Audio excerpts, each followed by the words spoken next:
तो जैसा कि आपको पता ही है कि इंडियन ज्योग्राफी का मैं बहुत अच्छा सीरीज चला रहा हूं, जिसमें मैं भारत की नदियों को मैप बना करके आपके लिए स्पेशल रिवीजन करा रहा हूं। ठीक है, स्पेशल मैंने कुछ और भी पिछले वीडियो में मैंने बता दिया था, जो छूट गया है मैं उसको कवर कर दूंगा। जैसे ये गोदावरी का हो गया, ये कावेरी कृष्णा का हो गया, और ये तो ब्रह्मपुत्र का ये भी बता दूंगा। तो सबसे इंपॉर्टेंट है, यहाँ देख सकते हो, बाकी सभी इंपॉर्टेंट है लेकिन बहुत इंपॉर्टेंट पूछे जाते हैं नर्मदा और इसकी जो अन्य आसपास की नदियाँ हैं, सहायक हो गया, और जैसे कि लूनी वगैरह ये हो गया, और इसका इधर जो तापी वगैरह हो गया, बहुत पूछे जाते हैं। तो मैपिंग थ्रू इसको बता दिया है, तो आप इसको अच्छे से एक बार रिवीजन कर लीजिए, क्योंकि वीडियो बनाने का मकसद मेरा यही होता है कि आप कुछ चीज़ों को मैपिंग थ्रू अच्छे से बताना, और जो डायग्राम फ्लो चार्ट है उसको एक बार अच्छे से समझा देना, ताकि आप उसको उतार के कॉपी में अच्छे से रिवीजन कर सकते हैं। बाकी इसके नोट्स के लिए आप हमारे टेलीग्राम ग्रुप में ऐड हो सकते हैं, कमेंट सेक्शन में नंबर है, वहाँ से मैसेज करना।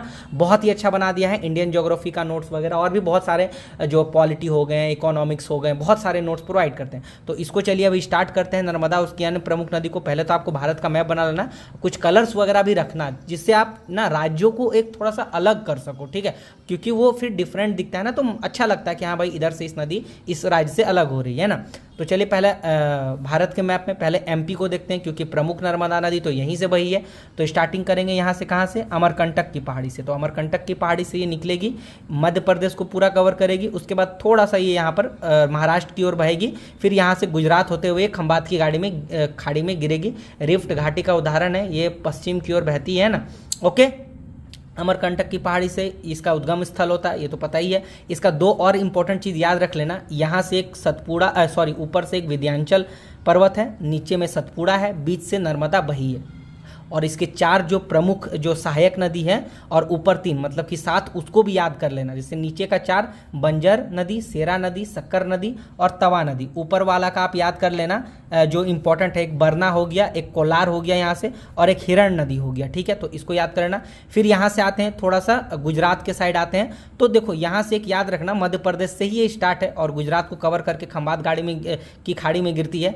माही नदी को आप याद कर लेना। ठीक है, क्योंकि देखो ये जो है विंध्याचल श्रेणी से निकल करके और कर्क रेखा को देखो ये 2 बार काटती है। ठीक है, मैंने यहाँ पे इसको लिख भी दिया है, राइट। तो आप माही नदी को याद कर लेना, बहुत ज़्यादा ये इंपॉर्टेंट है आपके लिए। ठीक है, उसके बाद एक नीचे महाराष्ट्र की तरफ से एक थोड़ा सा याद कर लो, दैट्स कॉल्ड, ये क्या है, ये ताप्ती नदी है। ठीक है, तो ताप्ती नदी भी आप याद कर लेना। ओके, और इसका जो उद्गम स्थल है ये याद रख लेना, ये इधर देखो इसका उद्गम स्थल बेतुल मुलाई के जो है, ये जो है हिल से निकलता है, जो कि सतपुड़ा का रेंज में आता है। प्रीलिम्स में ना कभी कभी क्वेश्चन पूछे जाते हैं, तो कितना यार रट के याद करोगे, मैपिंग थ्रू याद कर लोगे ना, तो आप, मैं कहता हूँ ना, 2 से 3 बार देखोगे ना तो लाइफ टाइम तक ही आपका याद हो जाएगा, और मेंस में तो दरसा आप दोगे ही अच्छे से। ठीक है, गुजरात का थोड़ा सा देख लो कितना अच्छा बनाया है मैंने। ठीक है, तो गुजरात देखो, आप ना राज्य को भी देखो अलग कर पा रहे हैं। ठीक है, तो गुजरात में याद रखना एक इंपॉर्टेंट नदी जो इधर से आई है, एक आपका साबरमती याद रख लेना। ठीक है, क्योंकि बहुत इंपॉर्टेंट सिटीज इसमें जो है बसे हुए हैं। फिर इसकी एक सहायक नदी याद रख लेना, भोगवा नदी, क्योंकि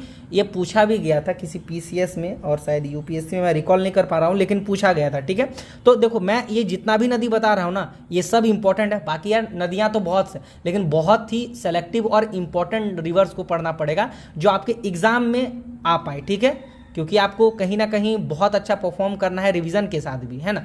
तो यहाँ पे याद एक कर लेना, अरावली श्रेणी से याद कर लेना, इधर से ये जो निकलती है लूनी नदी, जो कि कच्छ के रण में जो समा जाती है ना, लूनी नदी, और इसकी एक सहायक याद रख लेना, ये देख लो भाई, जवाई नदी। ठीक है, याद रखना। अच्छा, और एक इंपॉर्टेंट याद रखना, राजस्थान के साइड में जो ये साबरमती नदी मैंने कहा ना, ये भी अरावली श्रेणी से ही निकलता है। ठीक है, तो इसको भी बहुत अच्छे से आप याद रख लेना। तो ऐसे करके आप नर्मदा और उसके आसपास के प्रमुख नदी को याद करना। अच्छा, ये देखो ना, ये एमपीपीसीएस के लिए भी बहुत ही हेल्पफुल है, जो गुजरात पीसीएस की तैयारी करते हैं, आरएएस के लिए तो हेल्पफुल है ही, साथ ही यूपीएससी के लिए भी हेल्पफुल है, और भी अदर्स एग्जाम के लिए हेल्पफुल है, बीपीएससी, यूपीपीसीएस।